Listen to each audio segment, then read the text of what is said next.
Dear students, good morning, good afternoon, good evening. How are you? I hope best for you. I am Mukesh Kumar. Welcomes you to online Mukesh Online Academy. आपका Mukesh online academy में स्वागत है. And we are doing the science of class 10 and we are doing chapter 12. That is the electricity, is the physics. And we have almost covered the entire chapter into the previous 17 videos. Okay. In which we had covered almost the entire chapters. Okay, and in this video we are going to finish this chapter. This chapter will be over into this video, and I hope you would have seen all these videos. And if you have not still seen, then I have given the links of all the videos into the description, so it is better you go through them before watching this video. You know, every video is in the continuation of the other videos. Okay. And in this video we will be covering about the different questions on the heating effect of the current and some extra topics like the how the human should handle the electricity. Okay, some precautions that need to be made. We will do some questions on the heating effect. We will do some numericals on the heating effect. Okay, and I hope you must be getting knowledge from my videos. Okay, one tip. I think by the time you would have made the summary of the whole chapter, it is good for you. Okay, the summary of the whole chapter, then it will be easier to revise this into the exam. Okay, and you are doing the best. Okay, and you should make the summary for other chapters also. Okay, and if you have any doubt, if you have any query, then you can write to me on the WhatsApp or email. And I hope you must be getting knowledge from my videos. And if you want to get the notes free of cost of all the chapters, then also you can write to you on the WhatsApp or email. So we will be happy to provide you. And kindly share it with your friends, subscribe to it, ask your friend to subscribe. And in this video, we will be covering the different questions, different numericals based on the heating effect of the current. Okay, and some precautions and some extra point which comes into the exam, that also we will take into this video. Okay, and this is not the last video. We will soon come with the videos which are related to the questions based into the exams. Okay, so you will very soon get those. Otherwise, in this video we are just finishing the chapter which is related to the NCERT. So now let's start it. So dear students, in this video we will do the questions and numericals on the heating effect of electric current. In the last videos we had learned a formula H equal to I square RT and H equal to VIT. So we will do the numericals and questions on that basis. Okay, so now first we will do the numericals, okay, which are given into the NCERT book. See, this question is from the NCERT book. Okay, and in this question we have an electric heater of resistance 8 ohm draws 15 ampere current from the service mains for 2 hours. Calculate the rate at which the heat is developed in the heater.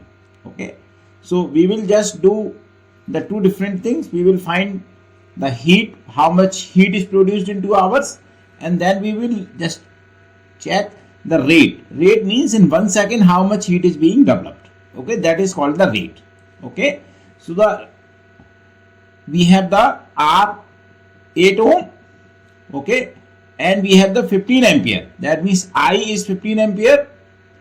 And for 2 hours, we have the time 2 hours. 2 hours means 2 into 3600, which is equal to 7200 seconds. You know, to find the heat, we will have to convert the time into the seconds. Like we had calculated the electric energy in kilowatt hours, but here we have to take it into the seconds, means joules.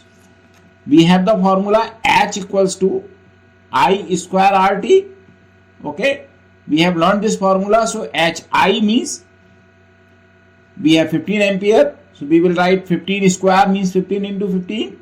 R we have the 8 ohm. We have written here 8 into time. We have the 7200. So we will multiply all these. So we will have 15 8 the 120. So 15 into 120 into 7200.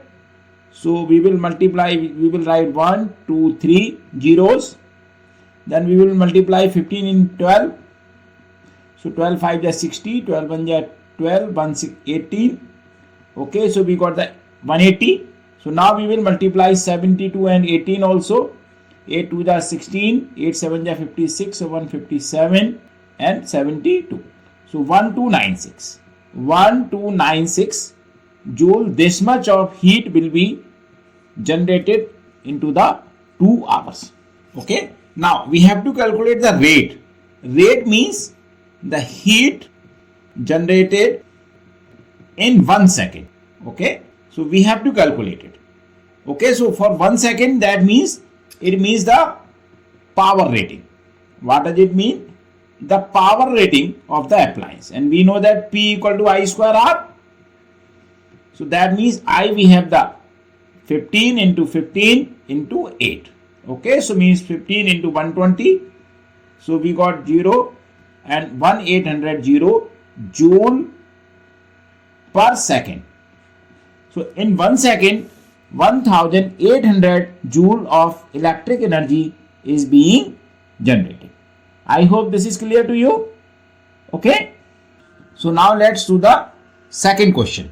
Okay, based on numericals. So in this question, it is given that two resistance wires of the same material and of equal lengths and equal diameters are connected first in series, then in parallel in the two different circuits one by one, and the same current is passed through both the combinations. The ratio of the heat produced in series and parallel combination would be. Okay. See, look here. Two resistance wire of the same material, equal length and equal diameter. Same material, equal length and equal diameter. So that means their resistance will be same. Now, since the length of wire, okay, material and diameter are same, what does it mean? That means their resistances will be same. I hope this is clear to you, because they have the same material, equal length, equal diameter. So the wire are exactly equal, so their resistance is same. So let resistance of each wire is equal to R. Now first they are connected in series and then they are connected in parallel, and the same current is passed. Means the current through both is same. That is, we can just consider this to be the I. Okay. Now first we will find the total resistance in series. So the total resistance in series, we can just calculate it R dash. This will be R plus R. We know the formula that if they are connected in series, so that means both resistance will be added. So we got the answer 2R. So this is the total resistance in series. Okay. Now we will calculate the total resistance in parallel. Okay. So the in parallel, we know that 1 upon R double dash will be equal to 1 upon R plus 1 upon R. That means which is equal to 2 upon R. So R double dash will be equals to R by 2. This is the total resistance in parallel. This is the total resistance in parallel. Okay. Now we know the formula that H equal to I square RT. Okay. The ratio of the heat produced in series and parallel combination. That means if we can take this HS and if we take it HRP parallel. So that means the current is same, I square. Then we have to calculate, we have to take the resistance in series RS, and time same, I square is same in both, and RP, okay, into T. I think this is clear to you. So this I square will go away because the currents are same, time is same. So we got the RS upon RP, where RS means the series, the resistance, total resistance in series, and this is the total resistance in parallel. I hope this is clear to you. Now, so we have the total resistance in series 2R. So we will write 2R, and total resistance in parallel we have R by 2. So we will write R by 2 means divided by R by 2. So it will become 2 upon R. So R and R gone. So we got the 4 upon 1. So the heat generation in series is to heat generation in parallel will become 4:1 is the answer. So our answer will become D is the option that we give into this question. Now just repeat this again. We have been given the length of wire, material and diameters are same. So it means that resistance will be same. So we have assumed the resistance of the each wire R. Current through both is same. So it means that we have assumed to be I. Now we have to first calculate the resistance in series. Okay, that will be 2R. Then we have to calculate the resistance in parallel. That will be I R by 2. And we know the formula that H equal to I square RT. If we take the HS, the heat in series, and we take this HP, heat in parallel. Okay. So that means we can take I since same. So we can just take I square. Then we will, instead of R, we will take the total resistance in series. Then time T is same for both. Same. I in parallel is same as in series. RP is different, means resistance in parallel into T. So we got the formula RS upon RP. RS means series resistance in parallel series, we have got 2R, and RP means resistance in parallel, we have got R by 2. So we got the 4:1. We got the answer. The ratio of the heat generated in series, the ratio of the heat generated in parallel. I hope this is clear to you. Now let's do some theoretical questions. This question is also from the NCERT book. Why does the cord of an electric heater not glow while the heating element does? Or explain why the current that makes the heater very hot only slightly warm the connecting wires leading to the heater. I hope you would have seen the previous two videos related to the heating. In the video number 16, in the part number 16, I had explained more is the resistance of the wire, more will be the heat generated. Less is the resistance of wire, less will be the heat generated. So heating element is made of an alloy which has got very high resistance. So it develops the more heat, generates the more heat. So that is why it glows red hot. But the connecting wire is made of the copper which has resistance very less, around 60 times less than that of the heating element. So very less heat, very little heat is generated.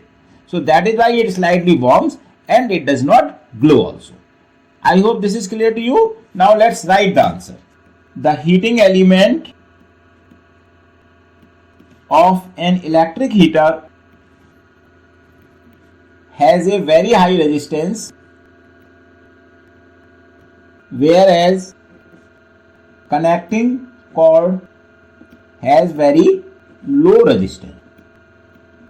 Because heating element is made of an alloy, nichrome, whereas connecting cord is made of copper. Okay, and the resistance of nichrome is 60 times that of copper. So more amount of heat is generated in heating element and it becomes red hot, and very less heat, or you can say little heat, is generated in the connecting cord. So it does not become red hot, it only warms slightly. So I hope this is clear to you. Let's repeat it again. See, the heating element is made of the nichrome alloy and the connecting cord is made of the copper, and the copper has got very less resistance and the nichrome has got the very high resistance. Means that the resistance of the nichrome alloy is around 60 times more than the resistance of the copper.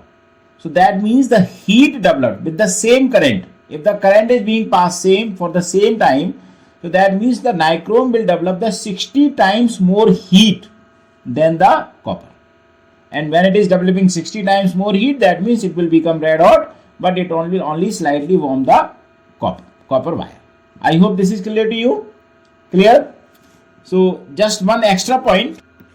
Temperature of heating element or coil is 900 degrees Celsius when it becomes red hot and glows. Okay, so now let's do the next question. We have the question, why is an electric bulb not filled with air? Explain why argon or nitrogen gas is filled in an electric bulb. Okay, see, inside the bulb there is a tungsten filament. Okay, and when it is glowing, then its temperature is more than 2700 degrees Celsius. Okay, if we fill this bulb with the air, then what will happen? The air contains the oxygen. So at this high temperature, the tungsten will react with the oxygen and will get oxidized. So that is why we do not fill the bulb with the air. But argon, as we know that it is a noble gas, inert gas, even nitrogen is also a very less reactive gas. It doesn't react very easily. Okay, so that is why it does not react with the tungsten wire when it is become red hot. So that way it is protecting the filament, means making its life more. Okay, so now let's write it. If air is present in an electric bulb, then extremely hot tungsten filament would burn up quickly in the oxygen of air. Okay, so electric bulb is filled with chemically unreactive gases like argon or nitrogen, or a mixture of both. Okay, the two gases do not react with hot tungsten filament and hence prolong the life of the filament of electric. Okay, now let's repeat it. As I told you, when the electric bulb is glowing, it has the tungsten filament, and when it is glowing, that means at that time its temperature is more than 2700 degrees Celsius. If it has the air inside it, that means the oxygen which is present into the air will react with the tungsten and will oxidize it. Okay, and will reduce the life of the tungsten filament. Since the argon and nitrogen are not, argon as we know the inert gas and nitrogen is not very reactive gas. So if we fill these gases, then they do not react with the electric bulb at these high temperatures, and thereby they increase the life or they prolong the life of the filament of the bulb. I hope this is clear to you. Now we will do the next question. Now we have the question, two exactly similar heating resistances are to be connected across a main supply to heat some water. Is the more heat obtained per minute if they are connected in series or if they are connected in parallel give reason? See, we did the second question, numerical question, in which the same thing was there. The resistance was same, okay, but and the current was passing through them was same, and the time was same. So that means when they were connected in series, it developed the more heat, means 4 times more than the connected in parallel. So definitely here it is the same thing. So if we want to heat some water, so if we connect them in series, then it will just heat the water fast, then it is connected in parallel. Okay, so more heat will be generated per minute when they are connected in series. So now let's write it. More heat is generated when they are connected in series. Okay, reason. Same reason that we had just given in that question we can apply here also, since the heat is directly proportional to R that we have studied. Okay, so when they are connected in series, okay, the combined resistance is more than individual resistance. That means we have the R equal to R1 plus R2 and plus so on, and more heat is generated. Now, when they are connected in parallel, then the combined resistance is less than individual resistance, that we have learned previously also in the series and parallel combinations. So that means here we have the 1 upon R equals to 1 upon R1 plus 1 upon R2 and plus so on. So that means less heat is generated. I hope this is clear to you. So that means when they are connected in series, then more heat will be generated. What is the reason? Because in the series the resistance is more and in parallel the resistance is less. Okay, means that when we join them in series, so even more than the maximum resistance, and when we join in parallel, then it becomes a less than the least resistance. So since as we know that the heat is directly proportional to the resistance, so more heat will be generated when they are connected in series and less heat will be generated when they are connected in parallel. And I hope this is clear to you. Now let's do some extra points. Some extra points now we will cover. See, as you have been seeing that now filament type bulbs are outdated. Why they were outdated? Because they generate the more heat and they give the less light.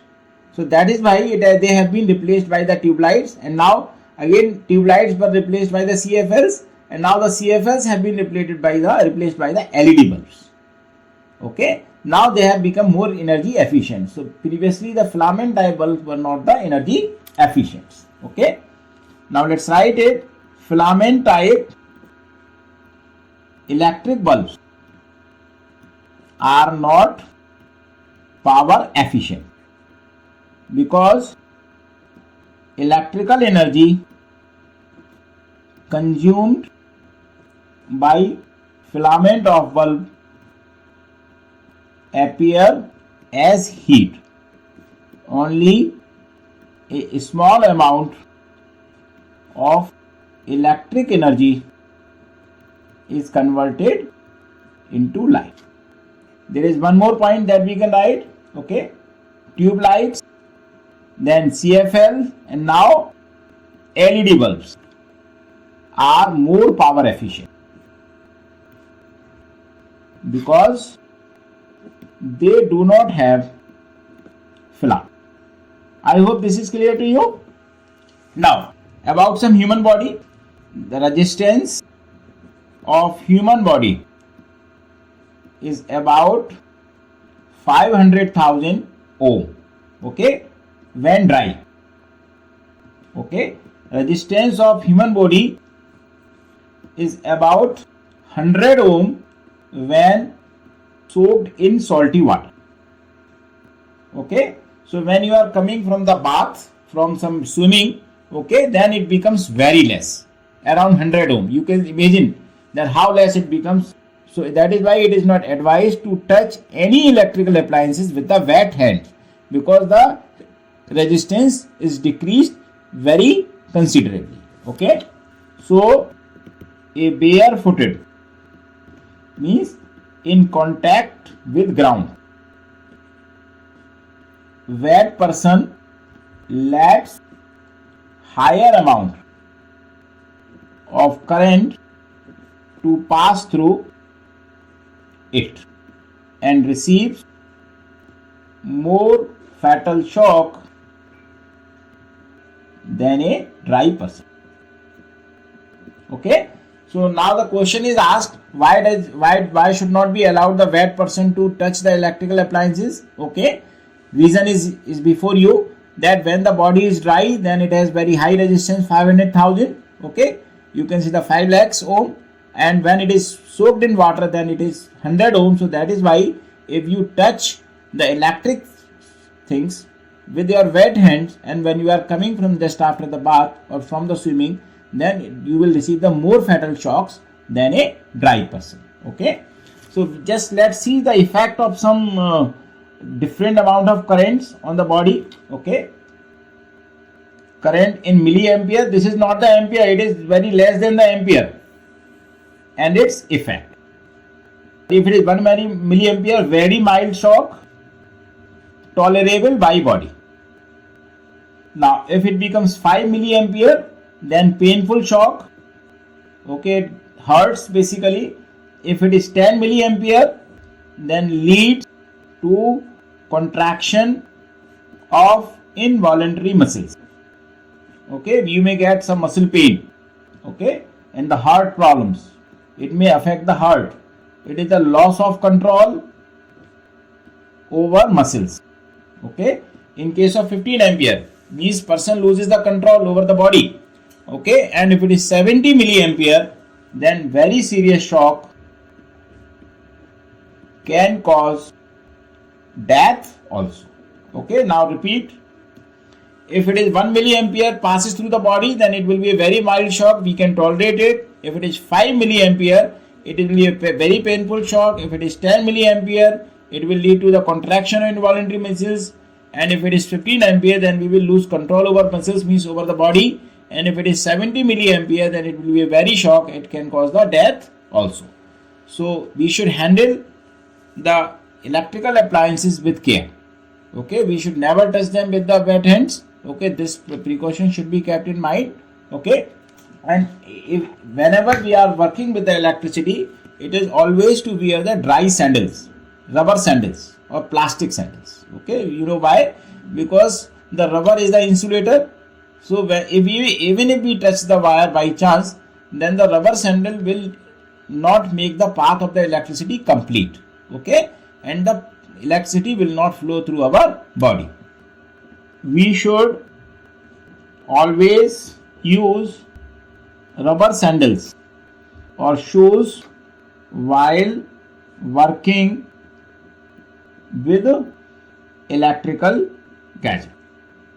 Reason: if by chance a person comes in contact with the live wire and he is wearing a rubber sandal,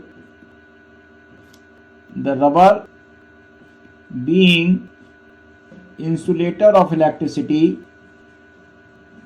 does not allow the current to pass through the body and flow to the ground, and this saves a person from electric shock. I hope this is clear to you. Clear? So now let's repeat this again. Resistance of the human body is about 5 lakh ohms or 500,000 ohms.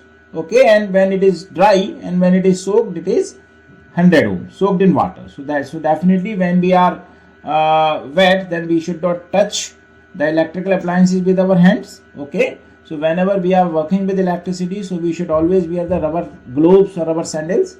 Okay, suppose by chance if we touch the wire, then rubber is an insulator, so it will just break the path and it will not allow the electricity to pass through our body and to the ground, and it will prevent us from the shock. So dear students, today we have completed the whole chapter. Okay, so now whenever your doubt comes, so we will make another videos for your doubts, and we will just soon make the different videos for the questions, the different type of questions which comes into the board exams. So very soon you will be getting those questions also. Okay, so dear students, in the next video we will do the questions related to exams. Okay, so we will come very soon, although we have completed your whole chapter, so we will come with the questions related to exams. So thank you so much for watching. Write your comments about the video, any query, any doubt about the topic into the comment box, or you can write to me on the WhatsApp or email which I have given into the description. And if you want to get the notes of all the chapters free of cost, then also you can write to me on the WhatsApp email. We will be happy to provide you along with the practice questions. And I hope you must be getting knowledge from the videos. You must be making the keynotes. Kindly share it with your friends. Subscribe to it. Ask your friend to subscribe. Thank you so much.